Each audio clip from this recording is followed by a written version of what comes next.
Good morning class. आज चाहिँ हाम्रो डिस्कसनको टपिक के छ भन्दाखेरि आज हाम्रो स्पाइरलको बारेमा छ। स्पाइरल भनेको हामीले जेनरली सुनिराखेको नै वर्ड हो है, त्यस्तो नयाँ कुनै पनि टर्म छैन। अब स्पाइरल भनेको चाहिँ जेनरली के हो भन्दाखेरि स्पाइरलको डेफिनेसन चाहिँ the curve generated by a point moving continuously in one direction along a rotating line is called spiral. भन्नुको मतलब के भन्दाखेरि कुनै पनि एउटा curve generated by a point, एउटा कुनै पनि सर्टेन पोइन्टले एउटा सर्टेन कर्व बनाउँछ अरे, यसरी कर्व बनाउँदै लिएर जान्छ अरे, कर्व बनाउँदै लिएर जान्छ कन्टिन्युअस एउटा कर्व बनाउँदै लिएर जान्छ इन वान डाइरेक्सन भनेको मतलब यसरी घुमिरहेको छ भने यसरी नै बनाएर लिएर जान्छ। In one direction along a rotating line, एउटा कुनै रोटेटिङ लाइन यसरी कुनै पनि एउटा पाथ कर्विकल पाथ या कर्व पाथ बनाउँदै लिएर जान्छ भने यस्तो टाइपको फिगरलाई हामी स्पाइरल भनेर भन्ने गर्छौँ है। अब यो वान डाइरेक्सन भन्नुको मतलब यो चाहिँ हाम्रो कसरी घुमाएको छ भन्दाखेरि यो चाहिँ हाम्रो क्लकवाइज डिरेक्सनमा घुमाएको छ। अब भोलिको दिनमा यसरी एन्टी क्लकवाइज डिरेक्सन पनि घुम्न सक्छ है, यसरी पनि घुम्दिन सक्छ र यसरी पनि घुम्दिन सक्छ, यो दुईटै बोथ वेजले घुम्दिन सक्छ।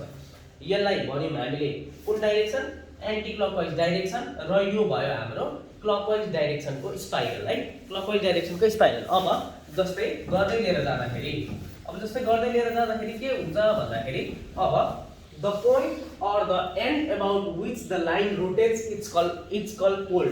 भन्नुको मतलब एउटा कुनै पोइन्ट सर्टेन पोइन्टबाट यसरी कर्व घुमिरहेको छ अरे, कुनै पनि एउटा सर्टेन पोइन्टबाट यसरी कर्व घुमिरहेको छ भने यो पोइन्टलाई चाहिँ हामी पोल भनेर भन्ने गर्छौँ है। अब अलिकति फिगरमा जाउँ। अब यो जेनरली यो फिगर चाहिँ कस्तो टाइपको फिगर छ भन्दाखेरि जेनरली हामीले सानोदेखि देखिरहेको फिगर चाहिँ के हो भन्दाखेरि एउटा बेस्ट एक्जाम्पल भनेको चाहिँ हाम्रो मचेर धुपको कोइल कस्तो हुन्छ भन्दाखेरि जेनरली यसरी नै घुमेको हुन्छ है। मचेर धुपको कोइल चाहिँ यसरी नै घुमिरहेको हुन्छ। भन्नुको मतलब एउटा कुनै पाथले एउटा कुनै कर्वले अर्को कुनै कर्वलाई यसरी टच गर्दैन, यसरी जोडिएर जाँदैन। भन्नुको मतलब सँगसँगै हुन्छ, प्यारलली जान्छ। जस्तो यसमा र यसमा सर्टेन डिस्टेन्सको ग्याप हुन्छ है, यसरी सर्टेन डिस्टेन्सको ग्याप यस्तो टाइपको फिगरलाई हामी स्पाइरल भनेर भन्ने गर्छौँ। अब बनाउँदै लिएर जाँदाखेरि अब हामीले आज यसको ड्रइङ बनाउन सिक्छौँ है। प्रब्लममा के छ भन्दाखेरि construct an spiral for one convolution भनेको एउटा रिभोल्युसन हो। एउटा revolution given the radius R equals to 70 millimetre, 70 मिलिमिटरको रेडियस बराबरको चाहिँ एउटा कुनै स्पाइरल बनाऊ अरे। हाम्रो बुकमा चाहिँ के छ भन्दाखेरि बुकमा चाहिँ हामीले 40 mm को स्पाइरल चाहिँ त्यहाँ ड्र गरेका छ, तर एक्चुअलमा के हुन्छ भन्दाखेरि 40 mm को स्पाइरल ड्र गर्दाखेरि हाम्रो फिगर चाहिँ अलिकति सानो आइदिन्छ। अलिकति सानो आइदाखेरि हामीलाई कर्व डिल्युसन गर्न अलिकति प्रब्लम भइदिन सक्छ। त्यही कारणले हामीले अहिले 70 मिलिमिटरको अलिकति ठुलो रेडियस भएको कर्व लिन खोजेका हो है। अब बनाउँदै लिएर जाने क्रममा फर्स्टमा हामी के गर्छौँ भन्दाखेरि रेडियस हामीलाई 70 मिलिमिटर देखाएको छ। सोलुसन गिभन रेडियस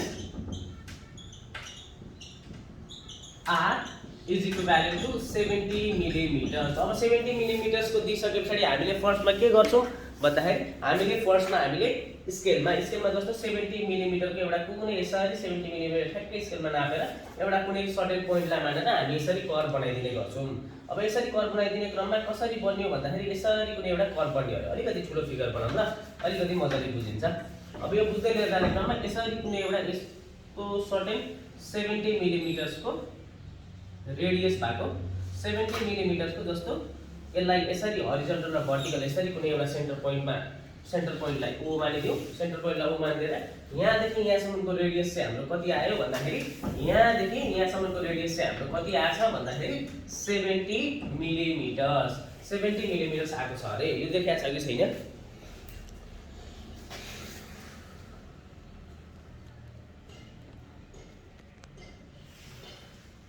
ल 70 मिलिमिटर्स आएको छ अरे। अब 70 मिलिमिटर्स आएको भए अब यसलाई के गर्दै भन्दाखेरि यो लाइनलाई हामी यहाँदेखि यहाँसम्मको कम्पासले नापेर 70 मिलिमिटरको आर्क नापेर यहाँदेखि यहाँसम्म हामीले कति बनाएको छ भन्दाखेरि यहाँदेखि यहाँसम्म हामीले प्रोटेक्टरको थ्रुले बनाए पनि भयो, तर हामीले कम्पासले बनाउन सिकेका छौँ, त्यही भएर हामी कम्पासले आर्क बनाउँछौँ। यहाँदेखि यहाँसम्म कति छ, यहाँदेखि यहाँसम्म 90 डिग्री छ भनेपछि कम्पासको आर्क हामी यहाँ राख्छौँ। यहाँ एउटा यसरी अब यहाँबाट यसरी बनाएर लिएर जाँदा आर्क काट्ने क्रममा यो 60 डिग्रीको आर्क आयो 60।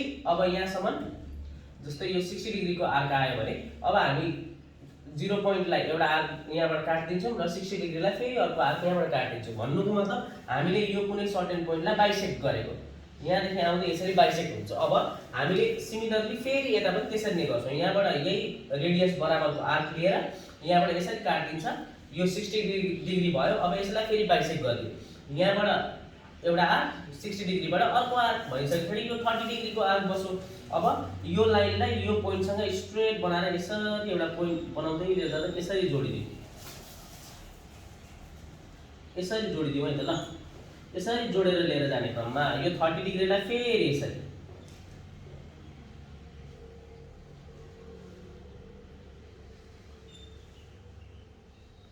यसरी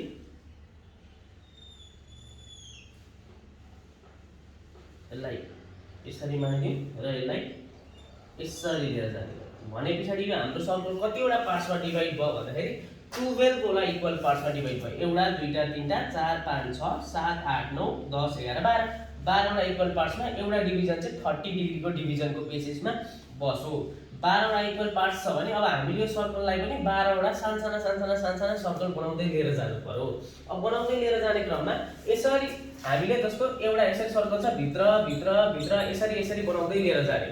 अब बनाउँदै लिएर जाने क्रममा हामीले एउटा प्रब्लम चाहिँ कहाँ आउँछ भन्दाखेरि कतिको बेसिसको इन्टरभलमा सर्कललाई डिभाइड गर्दै लिएर जाने, त्यो एउटा प्रब्लम आउँछ। अब त्यसको लागि के छ भन्दाखेरि हामीले प्लेन स्केल पढ्ने बेलामा हामीले के सिकाएको छौँ भन्दाखेरि कुनै लाइनलाई इक्वल पार्ट्समा डिभाइड गर्न कसरी सिकाएको छ भन्दाखेरि जस्तो अब यसलाई डिभाइड गर्दा के गरिदिने भन्दाखेरि यहाँबाट सर्टेन एउटा यतिको एउटा सर्टेन जस्तो 6 मिलिमिटर्सको भनिदिनु न, अथवा 6 मिलिमिटर्सको लाइन तानिदिने। यहाँबाट यसरी एउटा कुनै लाइन यसरी आयो। अब यसरी आइसकेपछि यो सपोज 6 सेन्टिमिटरको छ, अघि मैले 6 मिलिमिटर भने सरी 6 सेन्टिमिटर्सको छ भने हामीले यो लाइनलाई 12वटा इक्वल डिभिजन्समा लिएर जानु पर्यो। 12वटा इक्वल डिभिजन्समा लिएर जाँदाखेरि के हुन्छ भन्दाखेरि एउटा, दुईटा, तीनटा, 4, 5, 6, 7, 8, 9, 10, 11, 12 ल यसरी 12वटा इक्वल डिभिजन्समा लिएर जाँदाखेरि के गरिदिने भन्दाखेरि यहाँबाट यसरी यो लाइनलाई प्यारलल हुने हिसाबले यसरी यसरी यसरी यसरी यसरी डिभाइड गर्दै लिएर जाने। कतिवटा भन्दाखेरि 0 भयो, 1 2 3 4 5 6 7 8 9 10 11 12 यसरी 12वटा इक्वल पार्ट्समा लिएर जाने। अब 12वटा इक्वल पार्ट्समा लिएर गइसकेपछि के गर्ने भन्दाखेरि यसरी 12वटा इक्वल पार्ट्समा लिएर गइसकेपछि यो पोइन्ट ओ मा यहाँसम्मको 1 सम्मको स्केल जस्तो कम्पासले यहाँदेखि 1 सम्मको डिस्टेन्स नाप्ने र यो बराबरको रेडियस बराबरको यसरी सर्कल बनाइदिने। सिमिलरली पोइन्ट ओ बाट फेरि 2 सम्मको डिस्टेन्स लिने। पोइन्ट ओ देखि 2 सम्मको डिस्टेन्स रेडियस लिइसकेपछि फेरि के गर्ने भन्दाखेरि कम्पासको टिप यहाँ राखेर यसरी एउटा सर्कल बनाइदिने। सिमिलरली पोइन्ट 3 मा पनि यसरी बनाइदिने। पोइन्ट 4 मा पनि 0 मा राखेर 0 मा कम्पासको टिप राखेर यसरी बनाउँदाखेरि यसरी बन्छ। सिमिलरली यो स्टेप यसरी बढाउँदै लिएर जाने।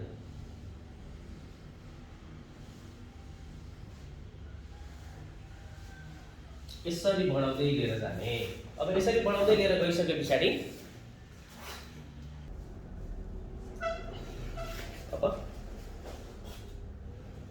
अहिलेको फिगर भन्दा यो अलिकति ठुलो फिगर बनाएको हो, किन भन्दाखेरि अहिलेको फिगर हामीले अलिकति बुझ्नलाई साह्रो पर्यो है। अब यो अलिकति ठुलो फिगर बनाउने क्रममा 0 देखि 1 सम्म यहाँसम्मको हामीले प्लेन स्केलको डिभिजन्सको मेथड युज गरेर यति हामीले बनाउन सक्छौँ है। यति हामीले बनाउन सकिसके पछाडि यो एउटा इच डिभिजन, यो एउटा भनेको 30 डिग्री 60 डिग्री 90 डिग्री 120 150 180 त्यसरी नै डिभिजन गरेर लिएर जाँदाखेरि हामीले एउटा डिभिजन इच 30 डिग्रीको डिभिजन बनाएर लिएर गएको हो। अब त्यसै गरी हामीले कम्पासको टिप पोइन्टर यहाँ राख्छौँ है, पोइन्टर यहाँ राखेर 1 सम्मको डिस्टेन्स नाप्छौँ। त्यो डिस्टेन्स नापिसकेपछि त्यो हाम्रो रेडियस बन्छ र सिमिलरली पोइन्ट ओ मै राखेर यहाँबाट यसरी एउटा आर्क यसरी एउटा बनाइदिन्छौँ।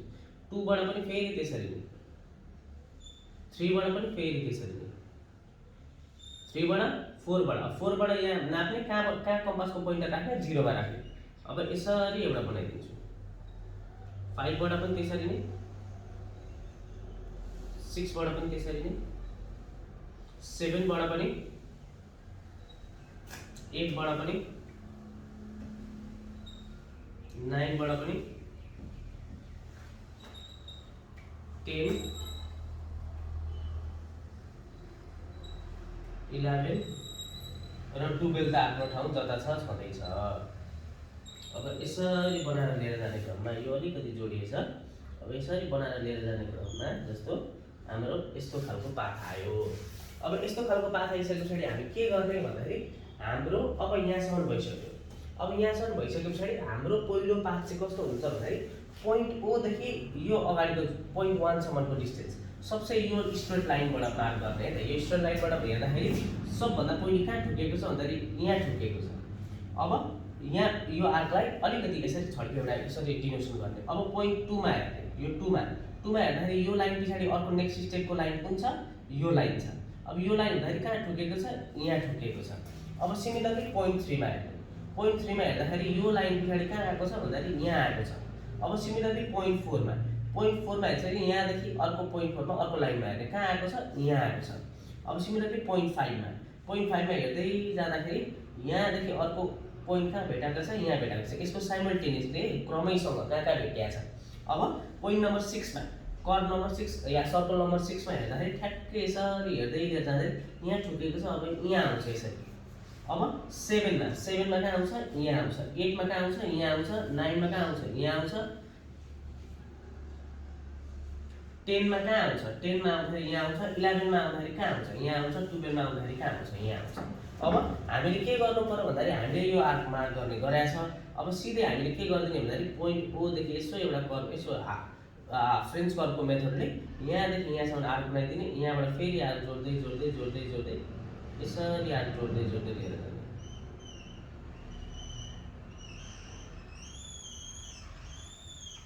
यसरी जोडेर लिएर जाने क्रममा यो हाम्रो आर्क चाहिँ, यो हाम्रो कर्व चाहिँ हाम्रो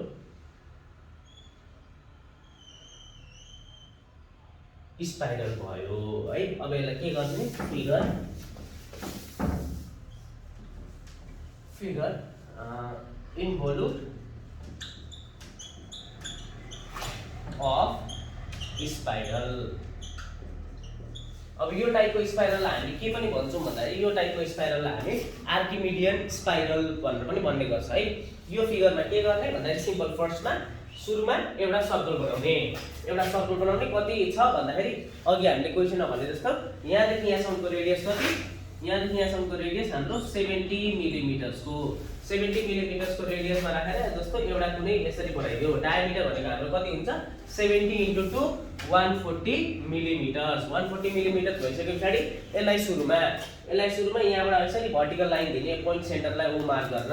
अब यसरी यहाँबाट फेरि अर्को लाइन दिने, यो सेन्टर पोइन्ट छँदैछ। अब यति गरिसके पछाडि हाम्रो नेक्स्ट स्टेप के हुन्छ भन्दाखेरि यो हाम्रो एउटा 90 डिग्रीको यो कर्वलाई, 90 डिग्रीको यो पाथलाई हामी 3 इक्वल डिभिजन्समा डिभाइड गर्छौँ। भन्नुको मतलब 30 डिग्रीको इच डिभिजन्समा लिएर जान्छौँ। एउटा, दुईटा, तीनटा यसरी 30 डिग्रीको डिभिजन्समा लिएर गइसके पछाडि यहाँ हामीले यसो गर्छौँ। अब हामी प्लेन स्केलको थ्रुले, प्लेन स्केलको मेथडले हामीले यो लाइनलाई जस्तो यहाँदेखि यहाँसम्मको डिस्टेन्स 6 सेन्टिमिटर राखिदिउँ। किन भन्दाखेरि हामीले यो सर्कललाई 12 वटा इक्वल डिभिजन्समा लिएर जानु छ। 12 वटा इक्वल डिभिजन्समा लिएर जानु पर्दाखेरि 6 सेन्टिमिटर राख्नुको कारण एउटा डिभिजन चाहिँ 0.5 सेन्टिमिटर आओस्, अलिकति हामीलाई मार्क गर्न सजिलो होस्। अब हामीले यसरी गरिसके पछाडि यो लाइनलाई यसरी 12 वटा इक्वल पार्ट्समा डिभाइड गरिदिने। 12 वटा इक्वल पार्ट्समा डिभाइड गरिदिसके पछाडि यो लाइनसँग प्यारलली हुने गरी, यो लाइनसँग प्यारलल हुने गरी यसरी यतालाई डिभाइड गर्दै लिएर जाने। 0 देखि 1 2 3 4 सिमिलरली 12 नम्बरसम्म यो बाहिरको सर्कलको पेरिफेरी 12 नम्बरसम्म हुन्छ। किन भन्दाखेरि यो हाम्रो कतिवटा डिभिजन पार्ट्समा डिभाइड छ भन्दाखेरि 12 वटा इक्वल पार्ट्समा डिभाइड छ। त्यही भएर हामीले 12 वटा सर्कल पोइन्ट ओ मा मार्क गरेर 1 छ भने यसरी एउटा सर्कल यसरी बनाउँदै लिएर जान्छौँ। यो हेर्दा ठ्याक्कै स्पाइडरको वेब जस्तो बन्छ है। फर्स्टमा हेर्दा स्पाइडरको वेब जस्तो बन्छ। यिनीहरूलाई के गर्ने भन्दाखेरि यिनीहरूलाई सुरुमा बनाउँदाखेरि हामीले 2H पेन्सिलको मद्दतले बनाउने। किन भन्दाखेरि यो अलिकति फेन्ट चाहिन्छ हामीलाई चाहिने एन्ड रिजल्ट भनेको यो कर्व हो। यो कर्व चाहिँ हामीले 2B पेन्सिलले बनाउने है। 2B पेन्सिलले बनाउँदाखेरि अलिकति फिनिसिङ राम्रो आउँछ है। र साथसाथै अब हामी यहाँदेखि नेक्स्ट स्टेपमा केमा जान्छौँ भन्दाखेरि 0 देखि यो पाथ यहाँ कहाँ भेटाएको छ भन्दाखेरि यहाँ भेटाएको छ भने यहाँबाट यसरी एउटा आर्क बनाइदिने। यहाँबाट फेरि अब 2 सर्कल नम्बर 2 मा कहाँ भेटाएको छ, यसको लाइनदेखि अर्को साइमल्टेनियसली यहाँ भेटाएको छ। 3 मा कहाँ भेटाएको छ, यो लाइनदेखि अर्को, यो एंगलदेखि अर्को, यहाँ 4 मा कहाँ भेटाएको छ, 4 मा भनेको यो, 4 मा यहाँ भेटाएको छ, 5 मा यहाँ भेटाएको छ, 6 मा यहाँ भेटाएको छ। अल्टरनेट वेले क्या, अगाडि एक स्टेप बढ्दै बढ्दै बढ्दै लिएर जाँदाखेरि कसरी भेटाएको छ भन्दाखेरि यसरी भेटाएको छ। हो, यो चाहिँ हाम्रो स्पाइरल भयो। कुन टाइपको स्पाइरल भन्दाखेरि हाम्रो यो क्लकवाइज स्पाइरल भयो। अब यसैलाई हामी एन्टी क्लकवाइज स्पाइरल पनि पार्न सक्छौँ। कसरी भन्दाखेरि यसको ठ्याक्कै मिरर इमेज यहाँबाट यहाँ भेटाएको छ भने यसरी यसरी यसरी यसरी बनाएर पनि लिएर जान सक्छौँ आफ्नो इच्छा अनुसार। जस्तो अहिले हामी फर्स्टमा के गर्छौँ भन्दाखेरि हामीलाई अहिले क्लकवाइज स्पाइरल बनाउन अलिक सजिलो पर्छ है, अलिकति मजाले बुझिन्छ पनि। यो फर्स्टमा ट्राई गर्ने है, यो फर्स्टमा यति ट्राई गर्ने, कहीँ केही कन्फ्युजन छ भने सोध्ने है। भर्सकको कन्फ्युजन नपर्ला, किन सिम्पलै छ, त्यत्रो साह्रो गाह्रो छैन है। केही कन्फ्युजन भयो भने हाम्रो मेसेन्जरको ग्रुप छँदैछ, त्यहाँ पनि सोध्न सकिन्छ। ल, स्पाइरलको लागि अहिलेलाई यति नै भयो है। ल, थ्याङ्क यू।